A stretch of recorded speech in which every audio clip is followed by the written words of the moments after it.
Hello, मी doctor Mandar Joglekar. मी 1998 मध्ये BDS pass झालो आणि त्यानंतर 18 वर्ष मी चिंचवड पुण्यामध्ये डेंटल प्रॅक्टिस करतो.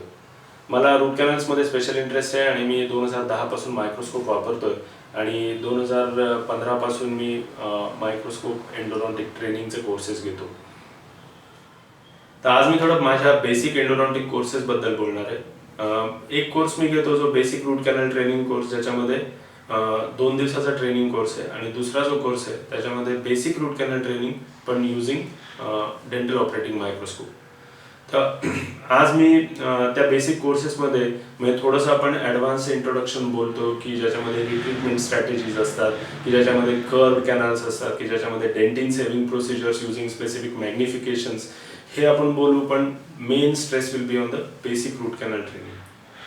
आता या बेसिक रूट कॅनल ट्रेनिंग कोर्समध्ये आपण कशाबद्दल बोलतो ते मी थोडंसं इंट्रोड्यूस करेन, की ज्याच्यामध्ये diagnosis using x rays and diagnostic test, नंतर access, glide path using hand files, rubber dam isolation, shaping techniques using various rotary and files, pre-endo build-up we'll speak about, then working length determination using apex locators, then specific cleaning procedures, various types of irrigation material and irrigation equipment, then we'll speak about the cone fitting and obturation आणि post endodontic filling.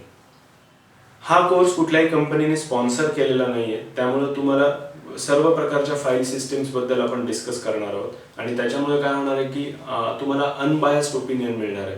म्हणजे कुठल्याही कंपनीच्या याच file बद्दल मी बोलणार आहे असं नाही, तर तुम्हाला जी तुम्हाला कम्फर्टेबल वाटते, जी फाईल ती सिस्टीम तुम्ही वापरू शकता. आपण अनबायस्ड ओपिनियनचा फायदा हा आहे की आपण सर्व प्रकारच्या मटेरियलचा ॲडव्हान्टेज आणि डिसएडव्हान्टेज असं सगळं डिस्कस करू शकतो. आणि महत्त्वाची गोष्ट म्हणजे हँड फायलिंग वरती भर असेल. Hand filing, hand shaping techniques. Hand फायलिंगमध्ये माझ्या मते ग्लाइड पाथ तयार करणं with using various hand filing motions हे सगळ्यात महत्त्वाचं आहे. 15 नंबरची K file which is super loose, 8, 10 आणि 15 नंबरच्या फाईल यूज करून ग्लाइड पाथ मिळवणं हा आपला सगळ्यात पहिला आहे. म्हणजे त्यानंतर तुम्ही कोणत्याही प्रकारचं रोटरी शेपिंग वापरू शकता, पण glide path with hand shaping हे फार महत्त्वाचं आहे. अजून एक महत्त्वाची गोष्ट म्हणजे working length using apex locators. तर अपेक्स लोकेटर हा फार कमी लोक वापरतात किंवा ते खूप महागडा इक्विपमेंट असं वाटतं, पण काही गोष्टी आपल्याला वापरायलाच पाहिजेत. रूट कॅनल फिलिंग करायचं आणि वर्किंग लेंथ डिटर्मिनेशन केल्याशिवाय आपल्याला काहीच करता येणार नाही. त्यामुळं अपेक्स लोकेटर वापरून रूट कॅनल ट्रीटमेंट करणं ही सगळ्यात महत्त्वाची गोष्ट आहे. अपेक्स लोकेटर कसा वापरायचा, त्याचे ॲडव्हान्टेजेस काय हे आपण डिस्कस करणार आहोत. अजून एक महत्त्वाची गोष्ट म्हणजे रबर डॅम आयसोलेशन. आता 100 डेंटिस्टना विचारलं की तुम्ही रबर डॅम वापरता का, तर 99 लोकांचं उत्तर मिळेल की आम्ही नाही वापरत, आणि त्याला ते 3 कारणं देतील. त्याला खूप वेळ लागतो, ते खूप खर्चिक आहे, आणि त्याच्यानंतर अजून एक महत्त्वाचं कारण म्हणजे आमच्या पेशंटना ते आवडत नाही. आता खरं बघितलं तर ही तिन्ही कारणं ॲक्च्युली त्यांनी स्वतः वापरलेली नसतात, कुठून तरी ऐकलेलं असतं. या 3 कारणांमागची महत्त्वाची अजून कारणं ॲक्च्युली असतात की मला रबर डॅम माहिती नाहीये, मला कुणीही ते शिकवलेलं नाही आणि कुणी वापरताना मी बघितलेलं नाही. ही 3 कारणं महत्त्वाची आहेत, म्हणून ही पुढची 3 कारणं दिली जातात. पण ॲक्च्युली रबर डॅम वापरताना मी या सगळ्यातनं गेलेलो आहे. मी पहिली 10-12 वर्ष ऑफ माय प्रॅक्टिस मी अजिबात रबर डॅम वापरला नाही, आणि मलाही असंच वाटत होतं की एक्सपेन्सिव्ह आहे, खर्चिक आणि पेशंट नको म्हणतात. पण ॲक्च्युली हे खरं नाही आहे. मी जेव्हापासून काही लोकांना रबर डॅम वापरताना बघितलं, ते प्रोसेस शिकलो, तेव्हा माझ्या लक्षात आलं की रबर डॅम वापरणं हे ॲक्च्युली इझी आहे.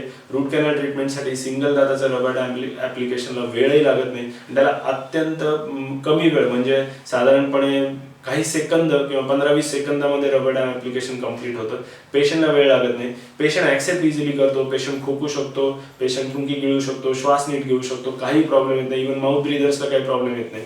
आणि पेशंटच्या दृष्टीने 2 महत्त्वाच्या गोष्टी असतात की क्विक ॲप्लिकेशन आणि लीक झालेला, होल पडलेला, ज्याच्यामधून सगळं मटेरियल लीक होतं असा डॅम नको. पेशंटला क्विक ॲप्लिकेशन आणि नॉन लिकिंग डॅम ही महत्त्वाची गोष्ट आहे.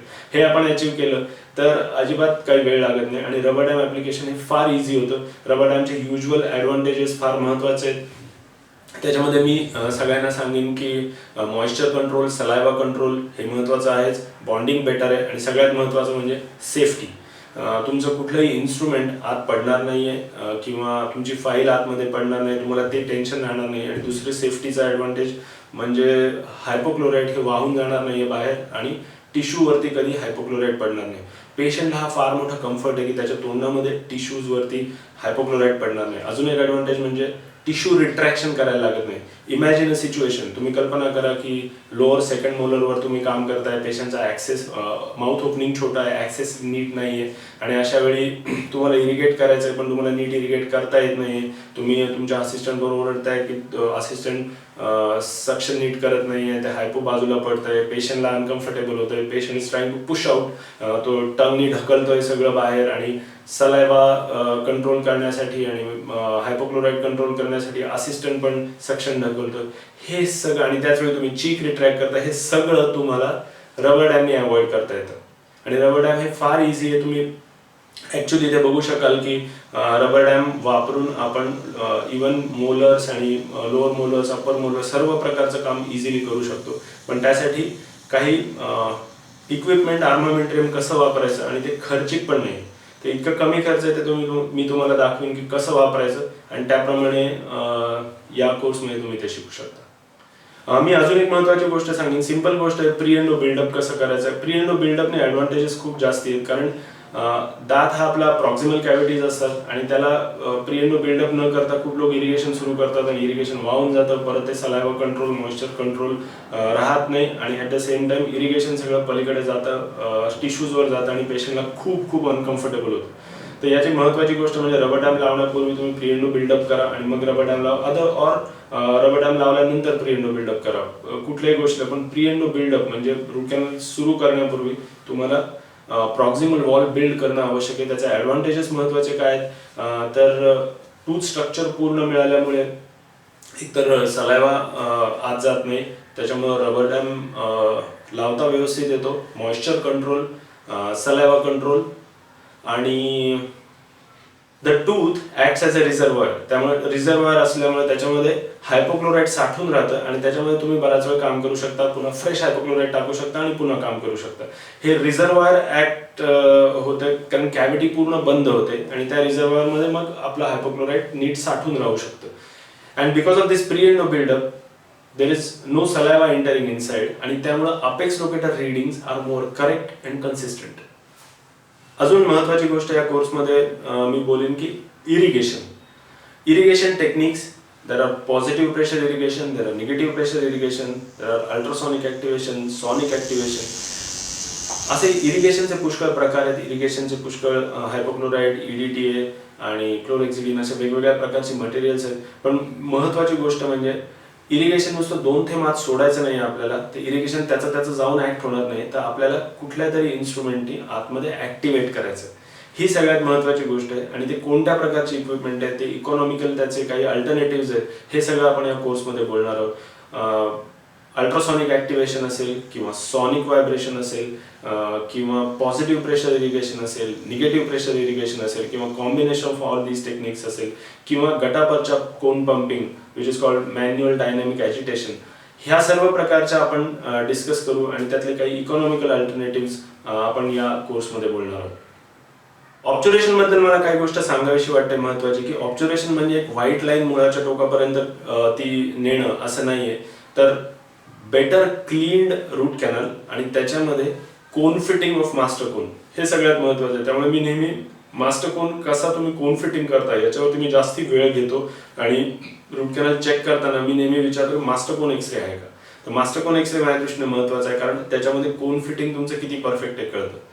15 नंबरचा कोन घेऊन त्याच्यामध्ये भरपूर AH+ टाकणे म्हणजे ऑब्झर्वेशन नव्हे. तुमचं मास्टर कोन परफेक्ट आत गेला पाहिजे आणि मग त्यानंतर तुमचं सीलर मिनिमम राहायला पाहिजे.